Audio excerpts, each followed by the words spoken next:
जो जाति के आधार पर दलितों के बीच में नौकरियों का बंटवारा हम करेंगे।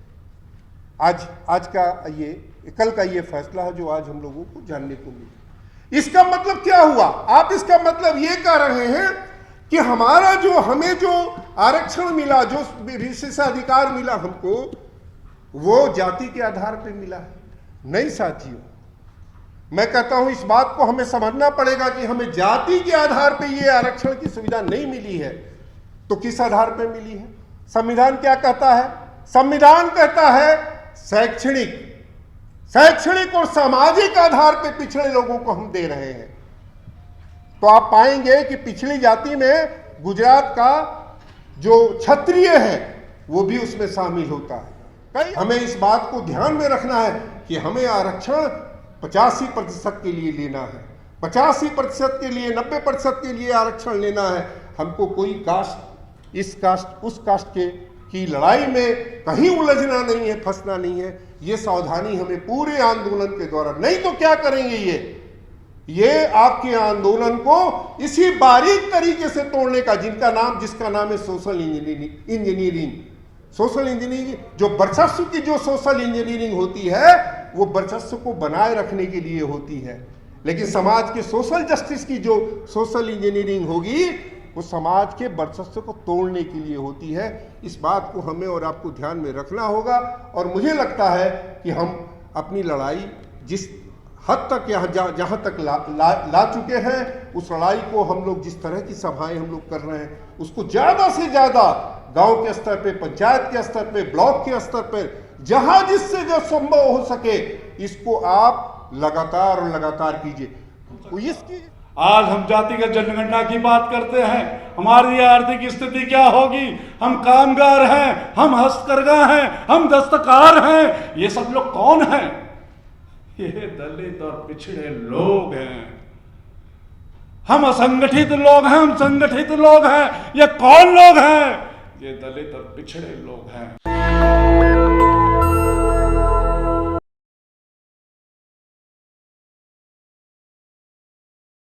तो स्पष्ट करना चाहते हैं कि इसका पैरामीटर जो है वो तय होगा हमारे बीच से।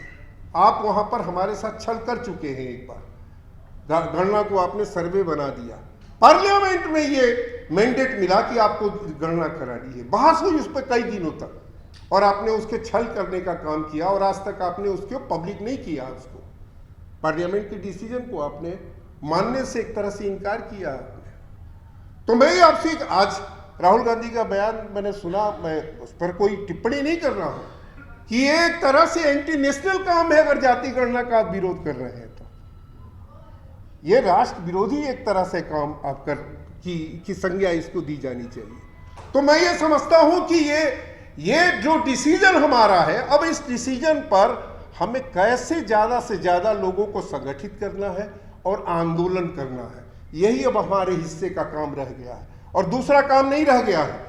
फैसला तो करवा चुके हम लोग, लेकिन आपको और हमको अब ज़्यादा से ज़्यादा कैसे आंदोलन हो, ये जरूरी है। और जो लास्ट में जो मैं आपसे सामने रखना चाहता हूँ कि देखिए क्यों ये देरी हो रही है, क्या वजह क्या है।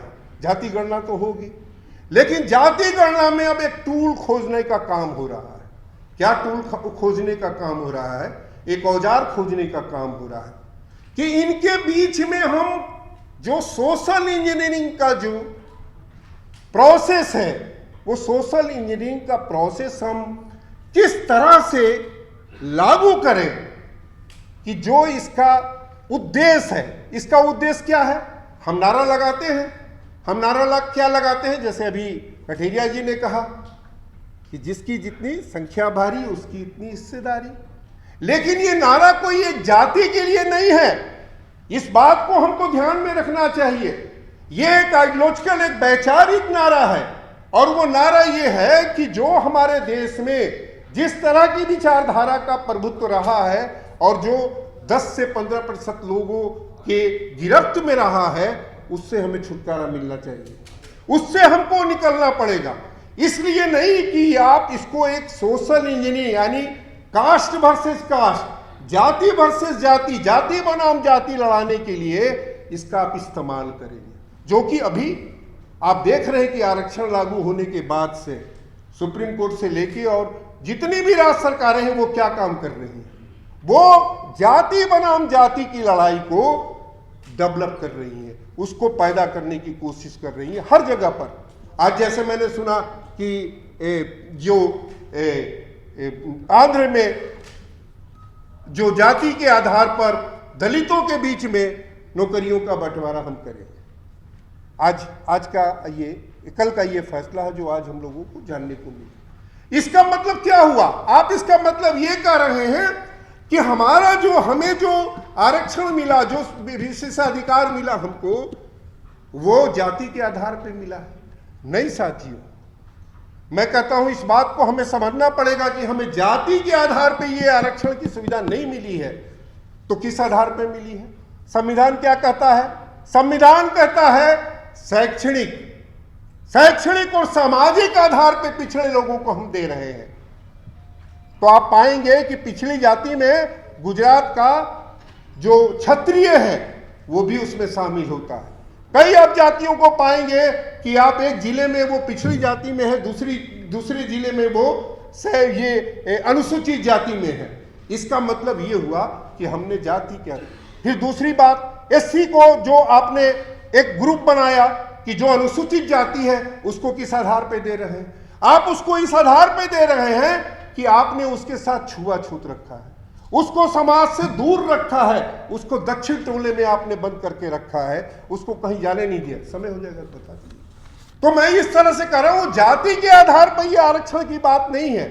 हमारे दिमाग में अगर ये बात होती है कि जातियों को आरक्षण मिलता है तो नहीं, जाति के आरक्षण के नाम पर अगर किसी को आरक्षण देश में पहली बार मिला है तो 10% का आरक्षण है, जो साफ तौर पे कहता है कि 10% का आरक्षण जो मिलेगा देश की इन 4-5 जातियों को मिलेगा। ये जाति के आधार पर अगर पहला आरक्षण हुआ है तो 10% का आरक्षण हुआ है। इससे पहले जाति के आधार पर आरक्षण नहीं मिला। आदिवासियों को आपने आरक्षण क्यों दिया? क्योंकि आपने उनको दूर रखा, आपने उनको समाज की मुख्यधारा में आने नहीं दिया, उनको पीछे आपने ढकेला। तो ये बात दर्ज है संविधान सभा की बहसों में, ये दर्ज है कि हम आदिवासियों को क्यों देना चाहते हैं ये सुविधा। तो साथियों, ये बात कि हम जो 85% की बात कर रहे हैं वो बात जाति बनाम जाति की लड़ाई को ध्यान में रखे बराबर, कि ये कहीं उसका टूल तो नहीं बनने जा रहा है, बनाने की कोशिश तो नहीं की जा रही है। अगर इस बात को हम लोग ध्यान में नहीं रखेंगे तो फिर ये हमारी लड़ाई का जो मकसद है वो अधूरा रह जाएगा। हमें इस बात को ध्यान में रखना है कि हमें आरक्षण 85% के लिए लेना है, 85% के लिए, 90% के लिए आरक्षण लेना है। हमको कोई कास्ट, इस कास्ट, उस कास्ट की लड़ाई में कहीं उलझना नहीं है, फंसना नहीं है। ये सावधानी हमें पूरे आंदोलन के दौरान, नहीं तो क्या करेंगे ये आपके आंदोलन को इसी बारीक तरीके से तोड़ने का, जिसका नाम है सोशल इंजीनियरिंग। सोशल इंजीनियरिंग, जो वर्चस्व की जो सोशल इंजीनियरिंग होती है वो वर्चस्व को बनाए रखने के लिए होती है, लेकिन समाज के सोशल जस्टिस की जो सोशल इंजीनियरिंग होगी वो समाज के वर्चस्व को तोड़ने के लिए होती है। इस बात को हमें और आपको ध्यान में रखना होगा। और मुझे लगता है कि हम अपनी लड़ाई जिस हद तक जहाँ तक ला चुके हैं, उस लड़ाई को हम लोग जिस तरह की सभाएं हम लोग कर रहे हैं उसको ज़्यादा से ज़्यादा गांव के स्तर पे, पंचायत के स्तर पे, ब्लॉक के स्तर पे, जहाँ जिससे जो संभव हो सके इसको आप लगातार कीजिए। इस बात के मोहताज मत होइए कि 100 लोग जुटेंगे तभी बात होगी। नहीं, अगर 15 लोग, 20 लोग, 25 लोग अगर मिल के बात कर रहे हैं, होने दीजिए, कीजिए आप, लेकिन इस पे लगातार हमें और आपको बातचीत करनी पड़ेगी।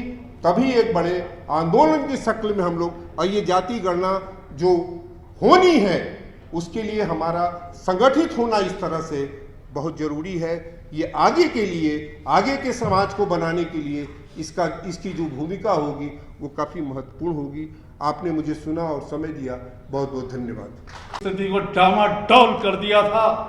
प्रधानमंत्री मनमोहन सिंह जी ने जिस जीडीपी को 7.9 तक पहुंचा दिया था और यह कहा था कि अब अच्छे दिन आएंगे, उसी नारे को लेकर प्रधानमंत्री मनमोहन सिंह जी, प्रधानमंत्री नरेंद्र मोदी ने देश को गुमराह करके, नोटबंदी करके, देश की संपत्ति को, देश की आय को, एक एक आदमी के खून और पसीने को जिस तरीके से देश को खराब करने की कोशिश की है, देश को डावाडोल करने की कोशिश की है, क्या किसी ने अध्ययन किया? नहीं। बिना आय के तो कुछ भी नहीं हो सकता। आज हम जातिगत जनगणना की बात करते हैं, हमारी आर्थिक स्थिति क्या होगी? हम कामगार हैं, हम हस्तकरघा हैं, हम दस्तकार हैं। ये सब लोग कौन हैं? ये दलित और पिछड़े लोग हैं। हम असंगठित लोग हैं, हम संगठित लोग हैं। ये कौन लोग हैं? ये दलित और पिछड़े लोग हैं। संगठित लोगों के अंदर क्या है? उनकी एक गारंटी होती है सुरक्षा की, उनकी एक गारंटी होती है तनख्वाह की, उनकी गारंटी होती है काम के टाइमिंग की, उनको चिकित्सा की सुविधा होती है उनको। लेकिन असंगठित लोग जो देश की कुल आबादी का 50% माना जाता है, वो आज असंगठित लोग कहां कहां रहकर काम करते हैं, किस रूप में काम करते हैं, कैसे खून पसीना बहाकर काम करते हैं। फिर भी देते तो सेल टैक्स हैं ही, लेकिन इनकम टैक्स देने वाले लोग कौन है? इनकम टैक्स देने वाले लोग कुछ सीमित दायरे के लोग हैं जो बड़ी चालाकी से, बड़े छल से, बड़े सिस्टमेटिकली तरीके से अपने लाभ ले लगते हैं और दलित पिछड़े उनकी जटिल शर्तों को, नियमों को पूरा नहीं कर पाते। ऐसा नहीं कि समाज कल्याण मंत्रालय के अंदर, देश का समाज कल्याण मंत्रालय है, उसके अंदर बहुत सी सुविधाएं दे रखी है समाज जनता के लिए, लेकिन इसी समाज कल्याण मंत्रालय ने 1970 के अंदर सफाई कर्मचारी आयोग एक वर्ग के लिए बनाया था, और वो है वाल्मीकि समाज। लेकिन देखो तो आज उनकी स्थिति, क्या उन लोगों ने इससे लाभ लिया? नहीं लिया। 1275.2 करोड़ रुपया 2013 के कानून के अधिनियम के तहत सरकार में तय किया गया था। 231.2 करोड़ रुपया केवल इसका उपयोग किया गया, बाकी का पैसा कहां गया? ये समुदाय जो उसका विकास के लिए था, जो इनके विकसित करने के लिए था, उसकी लड़ाई नहीं लड़ते। ये समुदाय मनोवादी ताकतों की शर्तों पर बहक कर कहीं ना कहीं फर्स्ट क्लास की नौकरी, सेकंड क्लास की नौकरी पर बहक छेड़ देते हैं। अरे जो शिक्षित, आप शिक्षित तो होइए, आपको सुविधा दी है, आप आगे तो बढ़िए। मैला ढोने, सफाई कर्मचारी आयोग के अंदर केवल वाल्मीकि समाज, क्योंकि वो मैला ढोता है, मानवीय आधार पर उसको इसलिए दिया गया है कि वो गटर में जाता है। धोबी समाज कहां जाएगा? धोबी समाज वो भी तो रसायनों में काम करता है।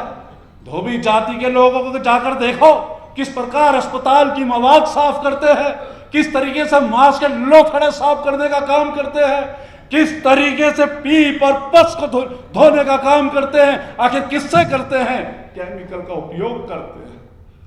वो ऐसे ऐसे खतरनाक केमिकल का उपयोग करते हैं जिसके कारण वो गैस, वो जहरीले पदार्थ उनके शरीर के अंदर जाते हैं और उनका स्वास्थ्य बिगाड़ते हैं। उनकी जो देश की राष्ट्रीय औसत है, जो देश की जो प्रत्याशा है जीवन जीने की, जो 70 वर्ष मापी गई है, वाल्मीकि समाज, धोबी समाज और तीसरा समाज है चमार समाज।